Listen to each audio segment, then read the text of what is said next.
দর্শক, এই বিষয়ে আরো কথা বলতে আমাদের সঙ্গে সরাসরি যুক্ত হয়েছেন প্রাণী সম্পদ বিজ্ঞানী অধ্যাপক ডক্টর কেবিএম সাইফুল ইসলাম।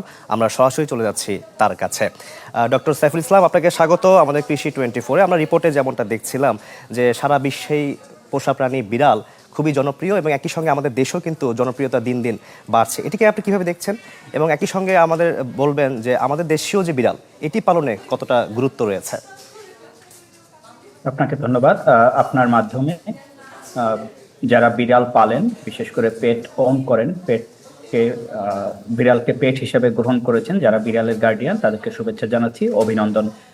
বিষয়টি হচ্ছে, বিড়াল আবহমান কাল থেকেই মানুষের একজন অত্যন্ত প্রিয় সহচর হিসাবে, আপনি যেমন রিপোর্টে বলছিলেন যে অত্যন্ত কাছের সহচর হিসেবে, পোষা প্রাণী হিসেবে ঘরে থাকে এবং আসলে মানুষকে তার কোম্পানি কিংবা তার অভিভাবক যে, তার গার্ডিয়ান যে, তাকে আনন্দ দেয়, তার স্বাস্থ্য সুরক্ষা করে। আমি একটা জিনিসের প্রতি জোর দিচ্ছি, স্বাস্থ্য সুরক্ষা। একটা পেট যখন কেউ ওন করে, বিশেষ করে বিড়াল, তার শুধু মানসিক স্বাস্থ্য না, এখন গবেষণা বলছে তার শারীরিক স্বাস্থ্য এবং মানসিক স্বাস্থ্য দুটাই রক্ষা করা হচ্ছে, সুরক্ষিত থাকছে।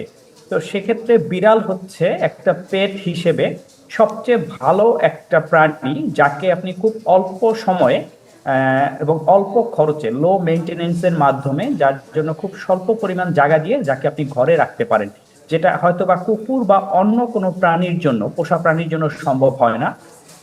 কারণ কুকুর যদি ঘরে রাখতে হয়, তার জন্য আলাদা অনেক বড় স্পেস লাগে, তার জন্য স্পেশাল ট্রেনিং লাগে, তাকে প্রতিদিন গ্রুম করাতে হয়, তাকে বাইরে নিয়ে যেতে হয়, এক্সারসাইজ করাতে হয়। ঠিক যেই জিনিসটা বিড়ালের লাগে না। বিড়ালকে একটা ঘরে রাখার জন্য খুব চমৎকার একটা পোষা প্রাণী হতে পারে বিড়াল। এবং বিড়াল পালনের কিছু স্বাস্থ্য স্বাস্থ্যগত সুবিধা আছে, বা হেলথ বেনিফিটস বলি আমরা যেগুলোকে, স্বাস্থ্যের উপকারিতা আছে। যেমন বিড়াল যারা পালন করেন, তাদের মেন্টাল স্ট্রেস অনেক কম থাকে, তাদের কার্ডিওভাস্কুলার হেলথটা ভালো থাকে, তাদের অ্যাংজাইটি রিলিফ হয়, এবং তারা দেখা যাচ্ছে যে ইউফোরিক থাকে, প্রফুল্ল থাকে, যার ফলে তার যে সোশ্যাল এবং মেন্টাল ডক্টর সাইফুল ইসলাম, আমি এই জায়গাটাতে আসতে চাই। আপনি যে বলছিলেন স্বাস্থ্যের বিষয়ে কথা, বেওয়ারিশ যে বিড়ালগুলো আছে, আমরা দেখছিলাম রিপোর্টে, ঘরে এই বেওয়ারিশ বিড়ালগুলো পালনে কোনো স্বাস্থ্য ঝুঁকি আছে কিনা, বা এক্ষেত্রে বা কোন ধরনের সাবধানতা অবলম্বন করবে যারা পালন করবে এই বিড়াল? জি, খুবই গুরুত্বপূর্ণ একটা প্রশ্ন, যেটা হচ্ছে যে বেওয়ারিশ বিড়াল যেগুলো বিশেষ করে রাস্তায় থাকে, যাদেরকে আমরা স্ট্রে ক্যাট বলি, আমরা একই সাথে এটাও জানি যে সবার উপরে, সবচেয়ে উপরে যেই বিষয়টা, সেটা হচ্ছে জনস্বাস্থ্য, যে বিষয়টাকে সর্বোচ্চ গুরুত্ব দিতে হয়। এখন বেওয়ারিশ বিড়ালকে আমরা অবশ্যই বলবো যে যদি পালন করতে চায় বা পেট হিসেবে কেউ গ্রহণ করতে চায়, তাহলে তাকে যথাযথ স্বাস্থ্য সুরক্ষার ব্যবস্থা করে তারপর তাকে পেট করা উচিত। যেমন তাকে প্রপার ভ্যাকসিনেশন করা, কারণ আমরা জানি যে বিড়ালের থেকে কিছু কিছু ডিজিজ যেগুলো মানুষে চলে আসতে পারে, এবং সবচেয়ে খারাপ যেই ডিজিজটা, সেটা হচ্ছে জলাতঙ্ক বা র্যাবিস, যেটা একবার যদি জলাতঙ্ক বা র্যাবিসের ক্লিনিক্যাল সাইন প্রকাশ হয়ে যায় বা রোগের লক্ষণ প্রকাশ হয়ে গেলে, তাকে কিন্তু কোনোভাবে আর ফেরত আনা সম্ভব না, তার মৃত্যু অবধারিত। সেই ক্ষেত্রে বিড়ালকে ঘরে আনার সাথে সাথে তাকে তার যে বয়স অনুযায়ী তার জন্য যেই সব ভ্যাকসিন দেওয়া জরুরি বা টিকা প্রদান জরুরি, সেগুলো করতে হবে। তার মধ্যে র্যাবিস ভ্যাকসিনটা মাস্ট।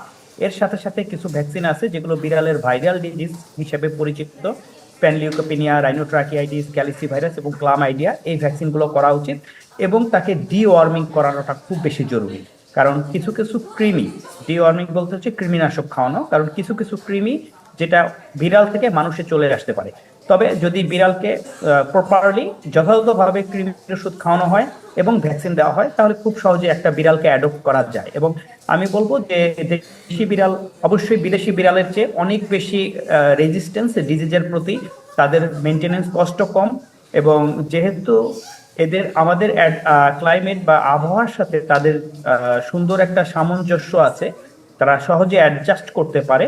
অতএব বিদেশি বিড়ালের চেয়ে দেশি বিড়াল কিন্তু রাখা, যারা শৌখিনভাবে বিড়াল পুষতে চান এবং অল্প খরচ, তাদের জন্য দেশি বিড়ালটা খুব ভালো একটা পোষা প্রাণী হতে পারে। অনেক ধন্যবাদ ডক্টর সাইফুল ইসলাম আপনাকে আমাদের সঙ্গে যুক্ত হওয়ার জন্য। দর্শক, প্রাণী সম্পদ বিজ্ঞানী অধ্যাপক ডক্টর কেবিএম সাইফুল ইসলাম আমাদের সঙ্গে যুক্ত হয়েছিলেন।